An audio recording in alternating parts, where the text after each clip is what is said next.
Improve it.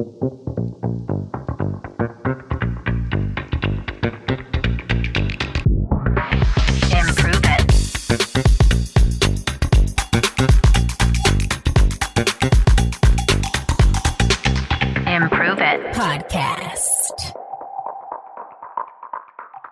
Hello, my Improve It peeps. This month on the show, we are talking all about freedom.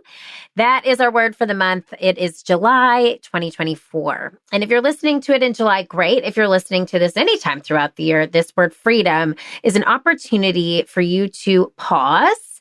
And it's an opportunity for you to think about what this word actually means to you. So I want you to take a moment just right where you are.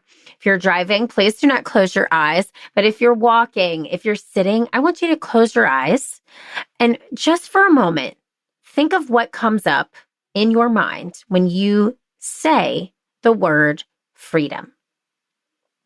Maybe what comes up for you is choice. Maybe what comes up for you is clarity. Maybe what comes up for you is opportunity.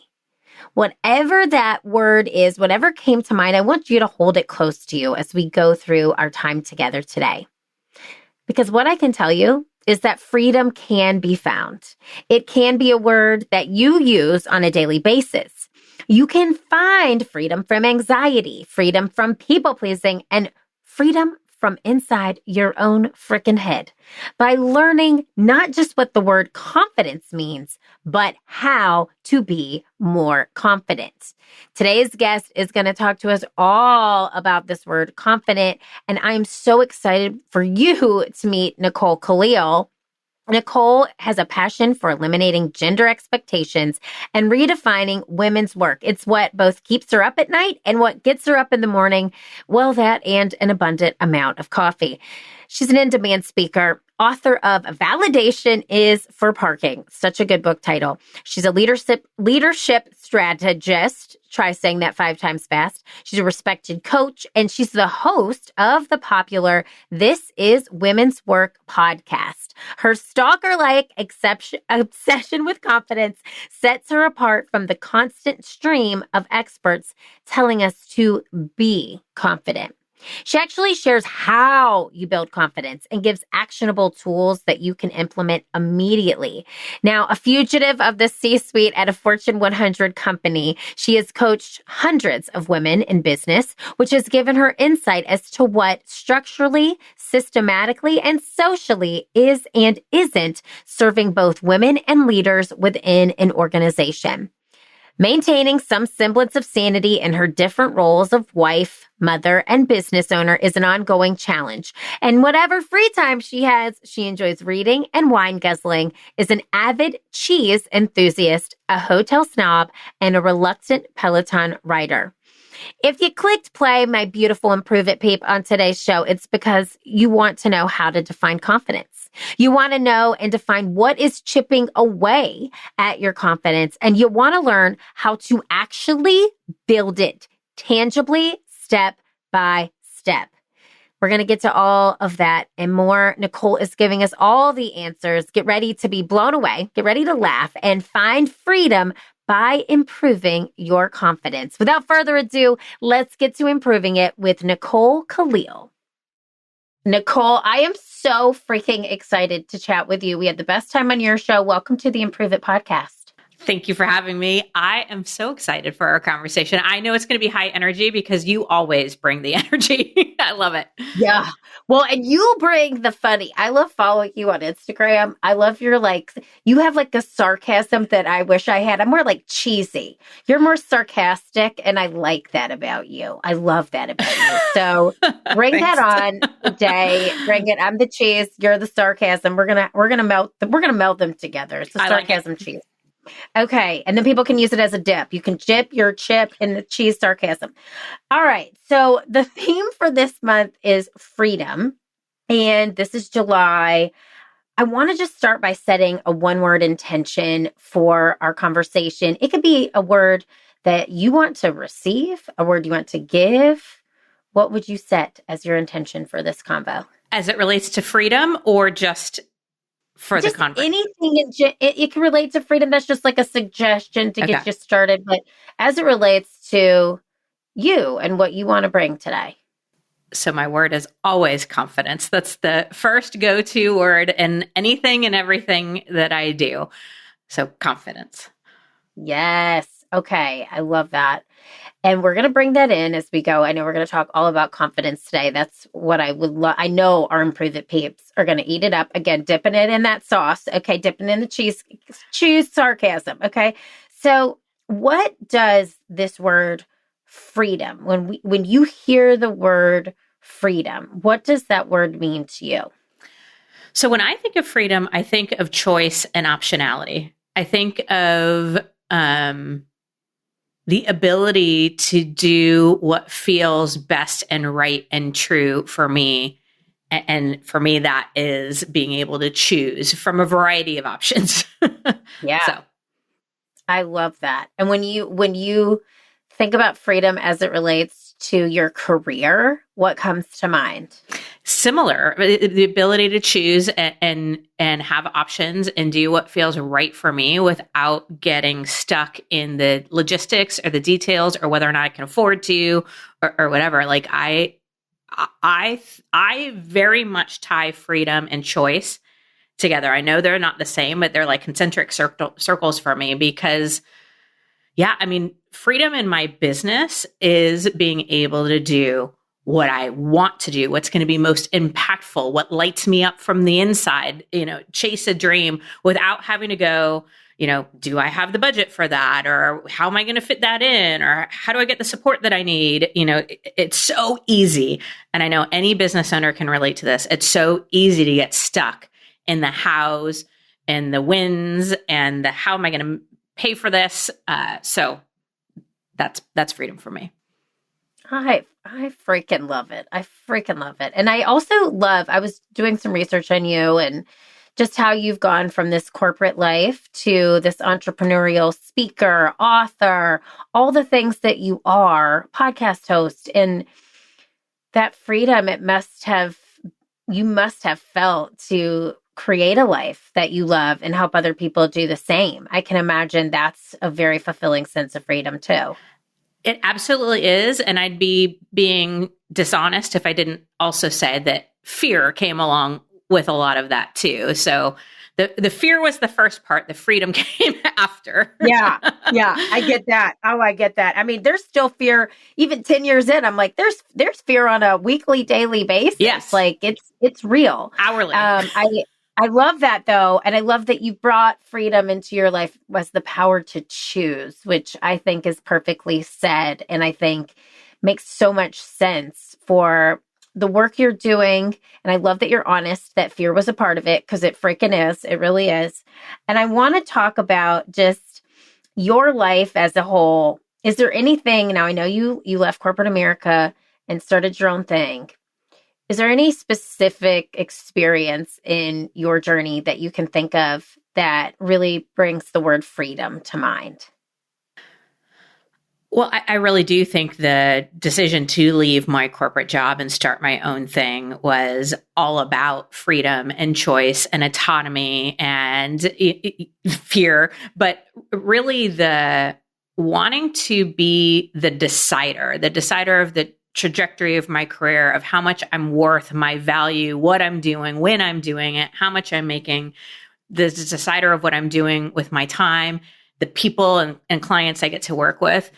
In my corporate gig, it was amazing. I loved what I did, but the reality is I was limited in my choice.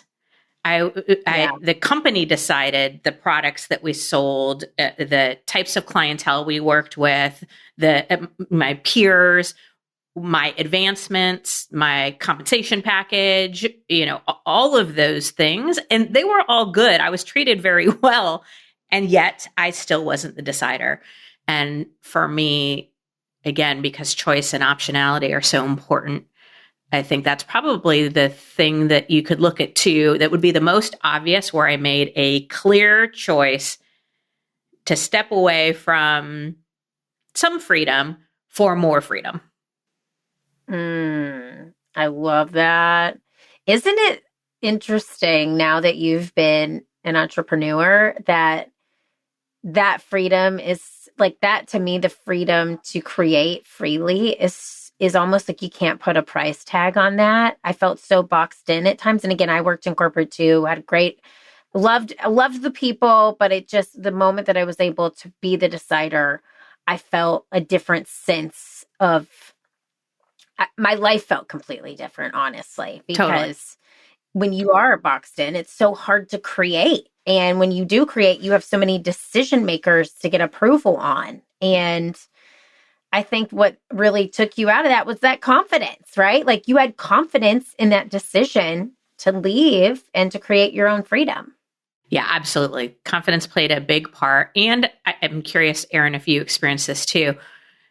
On the other side of making that choice, it's been interesting because I'm highly independent and autonomy is my love language. But looking back, one of the things I miss as an entrepreneur is the ability to brainstorm with other people, to be able to walk down the hall and open a door and be like, hey, what do you think about this? Or to get different perspectives, to collaborate when coming up with decisions.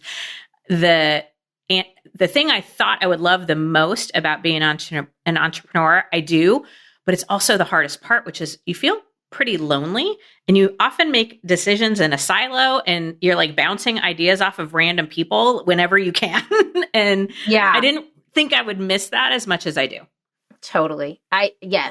Yes, and I will say that for sure. In the very beginning of my business, I mean, I now have 2 people on my team full time, and I still go to my husband and like rattle his brain too. And he's like, don't you have a team for this? But in the beginning, I was calling him at work all the time, trying to get answers, calling my friends that I knew were out on their own, trying to get answers.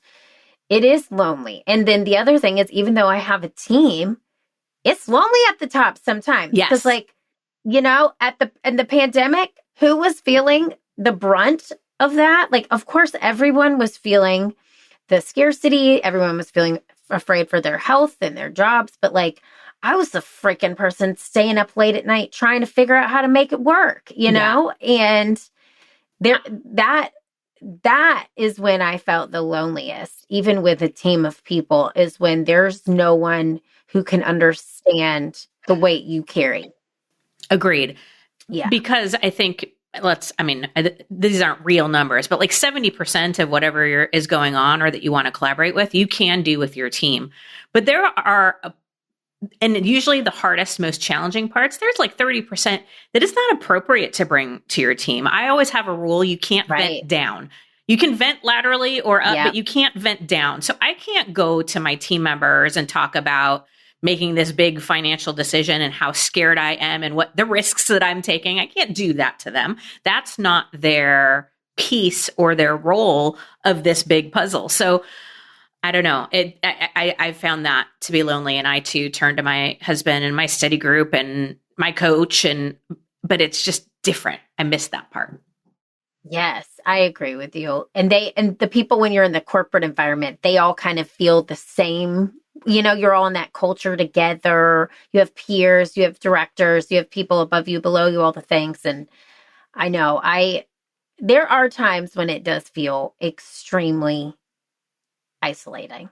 And I definitely felt like physical weight. Like I actually developed physical pain in the pandemic because I was just carrying the weight of so many people. My mom had just had a stroke in the pandemic, my team, their jobs, their livelihood, their insurance, all the things. And so you just taking like a bird's eye view now, I can see that so clearly. At the time, I didn't know why I developed this pain, but it was actually like literally my shoulders were hurting. And I think spiritually that was like I was carrying the weight of so many people. So, okay, this is not about me. This is about you, Nicole, because there's so many things I want to talk to you about. And the first thing is this amazing book that you wrote. And I was on a guest on your show recently. You gave me some great advice as an author to author, but you wrote a book called Validation is for Parking. And I just freaking love the title. Genius title. Thank you. Yeah, that Where'd that come from, number one? And then what inspired you to help other women be more confident? Yeah. So where it came from is it just fits me. It's kind of snarky. It's a little in your face. And I actually had somebody on the publishing team whose job it is to help authors come up with titles. So we spent many hours together, and it just sort of flew out of my mouth. And it fit the snarkiness, but it also hopefully triggers curiosity, which is what you want a book title to do. Like, people want to learn more. And then I'm sorry, I just completely spaced on the second part of your question. What was that? No, but what inspired you to help women be more confident? Because this book is all about instilling confidence in women and not asking for validation, which as a recovering people pleaser, amen. So what led you to that? So I think, like most people, when they do something, something becomes their life's work, it stemmed from a personal story, and more typically from a personal story of pain or loss, which is true for me. But I was moving up the corporate ladder. From the outside looking in, I looked like I had it all together. People would have described me as confident. And how it looked on the outside did not match at all how I felt on the inside. I didn't know what confidence was, but I was sure I didn't have any of it. And it sort of came to a head when I got a really big promotion and was excited for about 3 seconds and then freaked out about whether or not I could do it and what it meant and if people would respect me as a leader. And I mean, just the spin, right? The negative spin that just happens to us sometimes.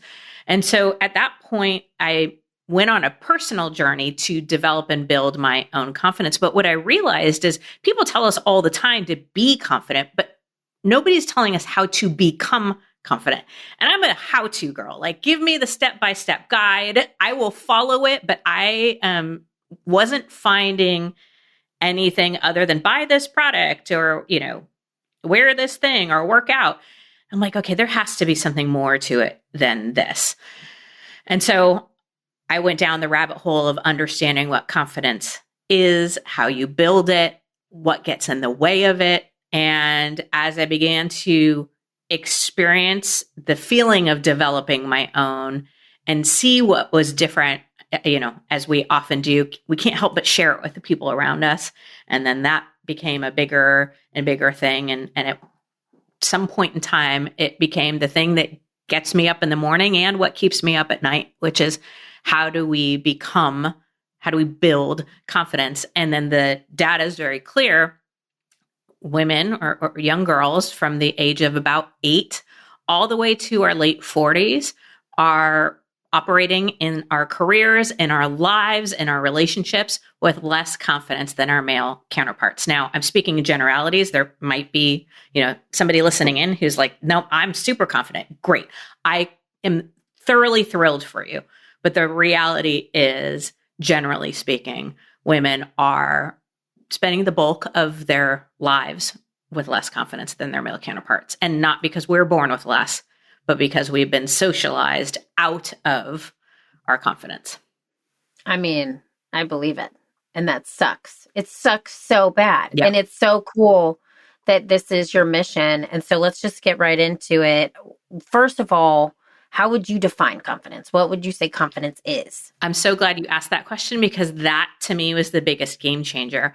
I went to the etymology of the word, like what it is in Latin, how it translated to Middle English. I even looked into how it translates into all different languages. And ultimately, if you take nothing away from our conversation today other than this, take this. Confidence is trust in self. Confidence is when you trust yourself firmly and boldly. And that's really it. And so we're getting a lot of mixed and false messages about what confidence is, and it can be really confusing. And if you don't know what it is, how do you get more of it, right? So I think the definition is of vital importance. Confidence is firm and bold trust in self.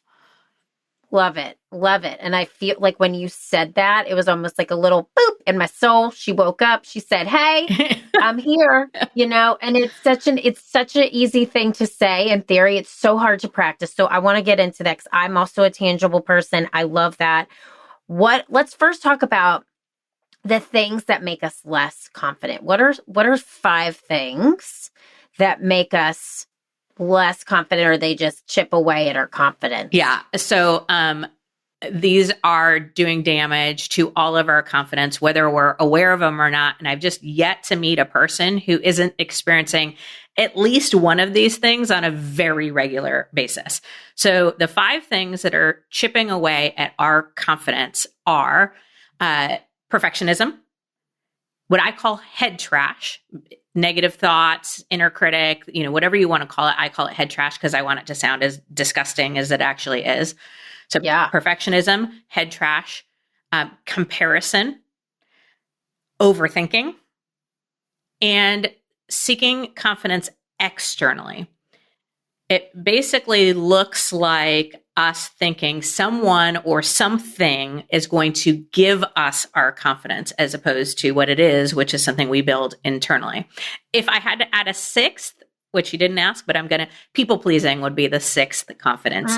I call it confidence derailer. These are the things that are just doing damage. Now we can dive into any one of those if you want a little bit deeper, but those are the ones. Okay, I'm so here for all of them. I've never heard head trash before. I need more about head trash because that's such a good label. That is such a good Because it's gross, right? It's so good. Yeah. Okay, so let's talk about head trash because first of all 6 of those things are things that I know every human listening to this show can relate to. We've all done one of them at some point in our lives. Some more than others. I'm a recovering perfectionist and people pleaser with a little comparisonitis on the side. And I got some head trash going on. So there's like 4 out of the 6 right there. Talk to me about head trash. And then I want to know too, I want to talk about like one actionable step. And I know we have 6 different things, but if you could say, here's an actionable step to help you get rid of your head trash today, what would that be? Okay. Do we have time for a little story about head trash? Give me the good on the head trash. I'm here for head trash. So the way head trash came about, or what I learned about it, was when my family and I moved from California to Massachusetts. And this was not a planned thing. I can do my work from anywhere. I'm assuming you probably can too. But my husband got offered an amazing job opportunity that was here on the East Coast. And so within a 2-month period, we sold our house in California, packed up our shit, moved all the way across the country. We bought a house that my husband hadn't even seen. I flew out and visited, I don't know how many houses. Long story short, I didn't have time to do a ton of research about the town we moved to. And one of the things I did not know until we got there was the town of Winchester, Massachusetts does not provide trash service. And what I mean by that is nobody comes by each week and takes your trash barrels away. You have to take your trash to something called the transfer station, which is a very nice way of saying the dump. Now, you can find somebody to pick up your trash, but there's a long wait list, and so I couldn't do that right away. Long story short, I every week would take our trash, our recycling, our compost, and put it in the back of my car, drive it to the transfer station, and discard and dispose of it. Not my favorite chore in the world, but it was necessary. And before anybody feels sorry for me, my husband does all of the grocery shopping and cooking in our household. So this seemed like an okay trade. Anyway, in doing that, I learned a lot about head trash from having to deal with my regular trash. And the 3 primary learnings are, first, we are not the only contributors to our trash. My husband throws things away. My daughter JJ does. When we have family over, or if we have a dinner party, other people are contributing to my trash. But it doesn't change that it is still my responsibility to sort and discard it. Nobody ever comes back after a party and is like, oh, let me help you get rid of your trash, right? The same is true for our head trash. We are not the only contributors to it. Other people have contributed to that voice in our head, whether it be bullies or exes or horrible bosses or well-intentioned family and friends. So many people have contributed to our head trash, and it does not change the fact that it will only ever always be our responsibility to sort and discard that head trash. Nicole, that is the best freaking story and such a good metaphor. Keep going. Let me just give you praise on that. Go ahead. Yeah. I'm here for this. Never thought my trash would pay off so well, but yeah. The second thing I learned is that not all trash is created equal. Some things can be recycled. They can be brought back for another use or another purpose. Some things can be composted. They can be used for growth. And there are definitely things that need to be tossed, never to be seen or thought of again. They are straight trash. Same is true for our head trash. Some things can be recycled. So I'll give you the example. I've been told many times that I'm fairly loud and opinionated. I recycled that and did what any loud and opinionated person would do, and I launched a podcast, right? So I recycled it for some other use. I've been given the feedback in more of my corporate days that I can be a little unapproachable. I'm like super task oriented, very laser focused, and people would give me that feedback.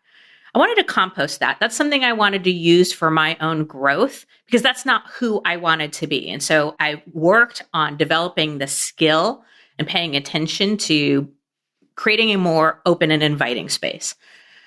And then I had an ex-boyfriend who told me once that given my level of ambition, I would never find anybody who would want to love and marry me. Now, that is clearly trash, and so is he. And that needed to be discarded, never to be seen or thought of again. So not all trash is created equal, but we get to decide whether we want to recycle, compost, or toss the trash. Yes. Oh my God. Okay. And is there a third? Third and final. Okay. Let's get to the third. These are so good. This is in the book, right? Like this is in the book. Yeah. Okay. You have to get her book. I say it a little different, but yes. Yeah. Right, this is so good. All right. Give us number 3. So number 3 is our trash gets disgusting when it's hot out.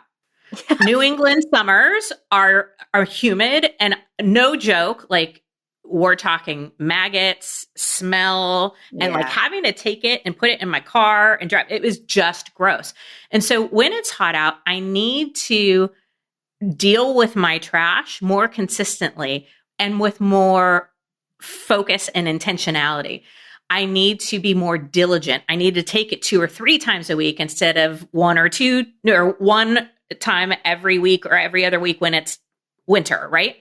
And the same is true for our head trash. We need to be more diligent, more consistent, more intentional when it's hot out. And what I mean by that is when you're overwhelmed, when you're under pressure, when you're stressed, the you know what out. That is when we need to be extra diligent about the thoughts that are running through our head. And we need to sort, sift, discard much more consistently and with much more intentionality than, a regular day. So that's what I learned about head trash from my regular trash. And the reality is we all have this voice in our head, and it is saying things to us about us that are never kind and almost never based in fact or truth.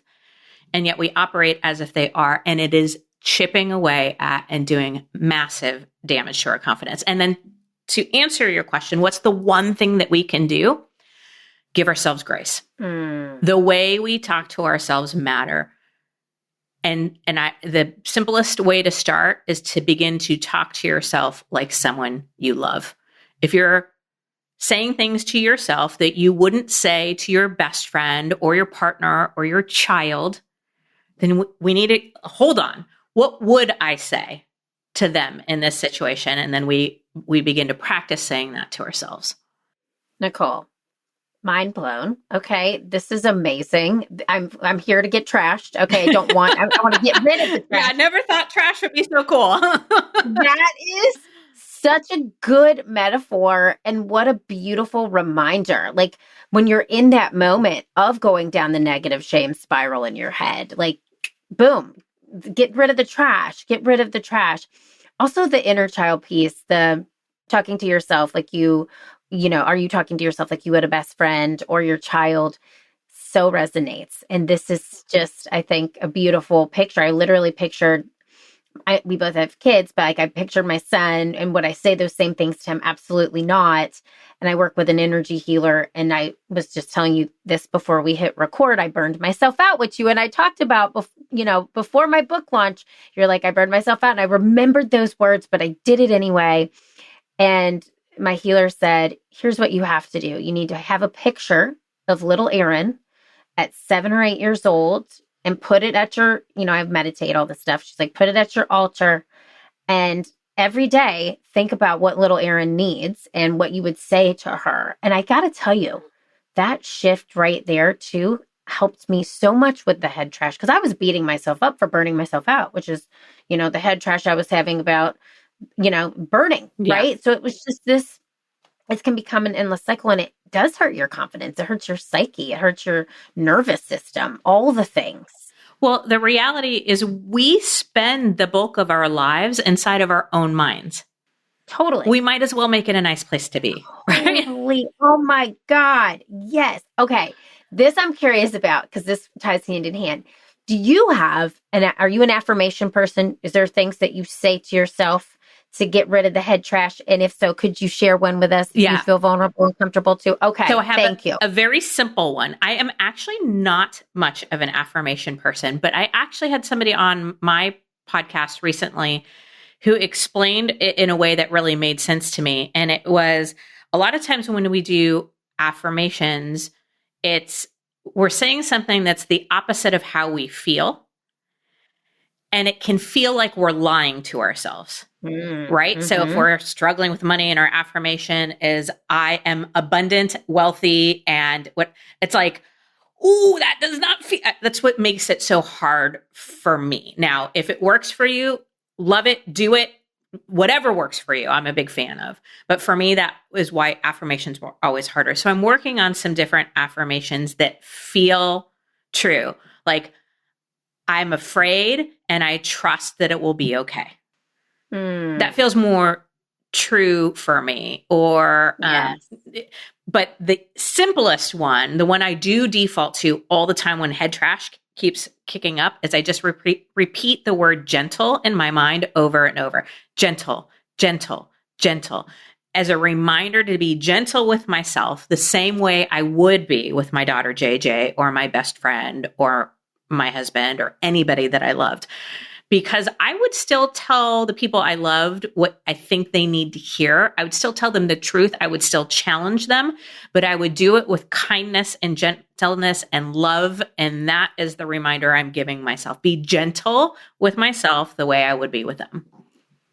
Oh, I love that. And that ties into grace, like the one action item you would do. Oh, I like that. Gentle, gentle. Yeah, because sometimes the spin is so fast that I can't even figure out. Yeah. Like, I just need to cut it and stop it at some point. That's so good. Okay. So I love that. The gentle, gentle. And I like also the reframe of, I trust this will work out. I am feeling X right now. I trust this will work out. Because truly, that's a surrender. That's a letting go. That's allowing the universe to come in and guide you versus feeling like you have to control it, which is also something just real quick, just made me think of when you think of confidence and you think of control, are those things the same or are those two things separate? I would see them as pretty separate. Control in my mind is trying to solve, fix, manipulate. And I don't even necessarily mean that in the bad way, but just, whereas remember, confidence is about trust. Yeah. There's almost a surrender or a release that happens when you trust that does not happen when you try to control, at least in my experience. So it's a great question. I've never really thought about it that way, and as a recovering perfectionist and recovering control freak, I still, try to do that. And in some cases with business, I think there's some upsides, but I do think confidence is way more about trust, surrender. That makes so much sense to me. And I think that to me feels very congruent with this idea of, okay, with confidence, like I can trust the process when I'm controlling or when I don't have that, when I am that type A control freak, which is what I am also, I try not, again, working, recovering. I'm not trusting. I'm wanting things to be a certain way. So that makes total sense to me. I didn't even think of that until as we were talking through this. Yeah. As you were talking that, so when I try to control, when I default to that, I'm typically trying to avoid mistakes, pain, fear, failure, right? I'm trying to avoid the icky feelings. And when I think of confidence, I think that the distinguishing factor is when you experience those things, because they are inevitable, that you trust that it is part of the process, that you trust that this is going to work for good. You just don't yet know how, when, or what. You trust that with the benefit of hindsight, you'll be able to look back and go, oh, that's why I burnt out, or that's why that happened, or that's the lesson I got to learn.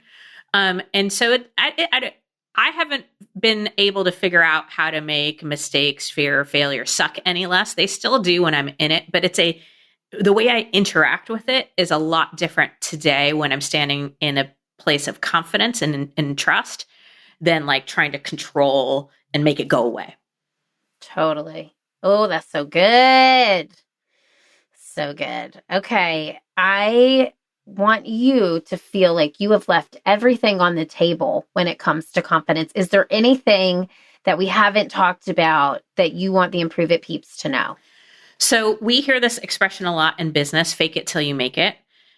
And as it relates to confidence, I am not a big fan of that expression. And it sounds like semantics, but I've replaced it with choose it until you become it. And what I think is really important here is so many of us have confidence as a feeling. We either feel it or we don't. I can do this because I feel confident, or I can't because I don't, right? And confidence is not just a feeling. It is first and foremost a choice. We get to choose to trust ourselves. We get to choose to. So confidence is a choice. And we must choose it when we're not feeling it, sometimes minute by minute, day by day, and you choose it until the feeling catches up. Choose it until you become it. Oh my God, I love that. I love that. And I love the word becoming. That was our word for the month of June. And it's just such a good word. And I love that when you choose it, you're choosing to become it because it is a choice. I love that. Nicole. Okay. This is one of my favorite parts because this is more like fun, get to know Nicole stuff. Okay. Love that we got confidence in there. We got it. We're going to give some tangibles and homework, but this is called Minute to Win It. And so I'm going to put a minute on the clock and I'm just going to ask you questions about yourself in a minute or less. And you can answer as fast. You have 1, 2, 3, 4, 5, 6 questions in a minute. They can be a couple words, one word, whatever feels right. But this is just fun. Get to know you. Okay. The introvert in me is panicking, but let's go. Okay. No, this is so fun. You're here. We're doing it. All right. So ready? Here we go. All right. Your favorite book? Man Called Ove, Frederick Bachman. Love it. Okay. Favorite TV show? Crap. New Girl. Best show ever. Okay. Best podcast you've ever listened to besides yours or mine? Oh, crap. Glennon Doyle, We Can Do Hard Things. Oh, amen. Okay. Or the Burnout, Fried, the Burnout podcast with Kate Donovan. Good one if you're experiencing burnout. Yeah. Okay. Love that. All right. Favorite song to pump you up before you speak in front of a crowd? I Am Here by Pink. That was easy. So good. Song that makes you cry? I Am Here by Pink every time. And dream job of all time? I'm living it. Yes. Oh my God, you did it. In 15 seconds to spare. That was it. Okay. I love that. And by the way, New Girl is such a good show. My plan B, that, by the way, would be a detective. I should be on Criminal Minds or something like that. I really feel like I missed my calling. Okay. All right. Well, you've got more time. You can do it. You can do it. There's still time. I would love to see that. You know what? I need to get into true crime. I did the whole, what's that podcast that was on for forever? Serial? It was not a Serial. Okay. But that's the most crime I've ever listened to because I'm a freak and I internalize it and then I think about it too much. And then I become freaked out at the world. So, all right. Become a detective, Nicole. I'm here for this. I love that you love Glennon Doyle. Also, I got to listen to this Pink song right after that.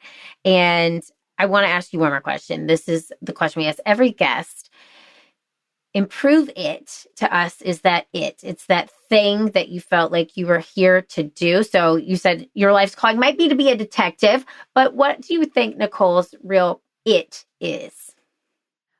I often say that the only thing I'm interested in is leading people back to themselves. So I think that it would be my it. Super here for that. I love that it. And if people want to find you because they're going to wanna, where can they find you? Give them all the links, all the things. All the links, all the things. So This is Woman's Work is the podcast, and NicoleKalil.com is the website. And at Nicole M. Kalil is Instagram. I do not post and feed. I just, as you already said, post really snarky and lots of cursing in my stories. So if you're just looking for some snarkiness, you know where to find me. Oh, they're so good. When I'm like, I have a little bite to me right now, I'm going to go to Nicole's stories, and they're so good. So follow Nicole. Get her book, too. Get the book. Oh, yeah. Validation is for parking. Thank you. Yes. We'll put that, and you can find that link on your website. So we'll put the link to your website, your show, the podcast. We'll put everything in the show notes. I think our intention was met. I think we talked about confidence. I think you gave us some really tangible tips on how to remove our head trash. I'm so grateful you were on the show today, Nicole. Thank you for being here. I'm so grateful for you inviting me. Thank you. Thank you. All right. Until next time. Improve it, peeps. Freaking love Nicole. I could talk to her for hours. In fact, after we stopped recording, we did talk for another 15, 20 minutes. She is so funny. She's so down to earth, and she's so real and tangible. I'm so excited that we had the opportunity to have her on the show. I loved her 5 things that is chipping away at her confidence. And the one that we really spent the most time on today was head trash. Her metaphor, her story was so good. So here's what I want you to do. Remember her mantra, her affirmation that she uses to stop her head trash in real time. She uses the word gentle, gentle, gentle.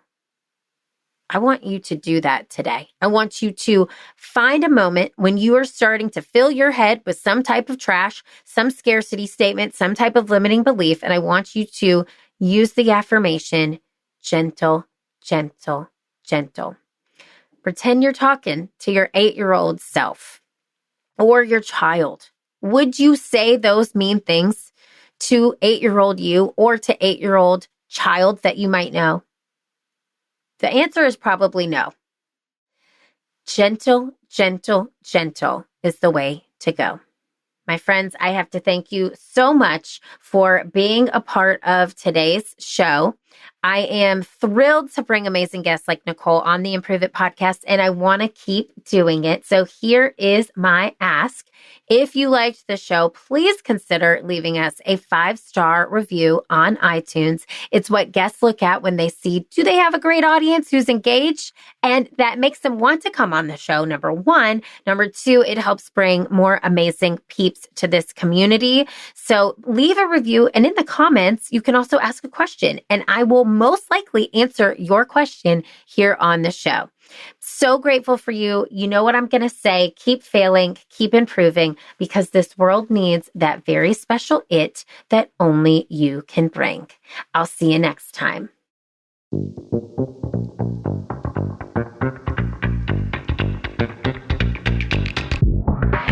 Improve it.